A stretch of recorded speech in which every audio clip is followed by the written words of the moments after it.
Hi అండి, ఇది వచ్చి బీఈడి థర్డ్ సెమిస్టర్ పేపర్ 2 వచ్చి అండర్స్టాండింగ్ ద సెల్ఫ్ అండి. ఎగ్జామ్ 40 మార్క్స్కి ఉంటుంది. టైం వచ్చి 1.5 అవర్. మనకి టోటల్గా 5 క్వశ్చన్స్ ఆన్సర్ చేయాలి. ఇంటర్నల్ చాయిస్ అనేది ప్రతి క్వశ్చన్కి ఉంటుంది. ఫస్ట్ క్వశ్చన్ వచ్చేసి explain the gender difference important for the continuity of human race. అందులో internal choice state the responsibilities of self towards conservation of plant life. Second question, what are the goals of education to live together, or explain the responsibilities of self towards society. Next, third question, give an example of a geographical condition can cause physical difference among people.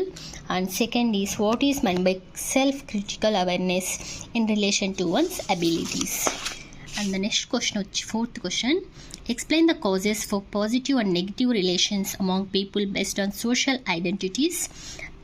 అందులో internal choice explain the concept of decision making. Next fifth question, define thinking and mention strategies to develop independent thinking or describe teacher attitude towards students. Next part below వచ్చేసేసి మనకి 2 questions ఇస్తారు. అందులో ఒక question మనం answer చేయాలి. ఆ క్వశ్చన్కి మనకి 15 మార్క్స్ అంటూ ఉంటాయి. సో 6th క్వశ్చన్ వచ్చి discuss the role of self learning and yogic practices in self development, citing philosophical insights, or why culture is important, right? Positive impact of globalization on culture. Thank you.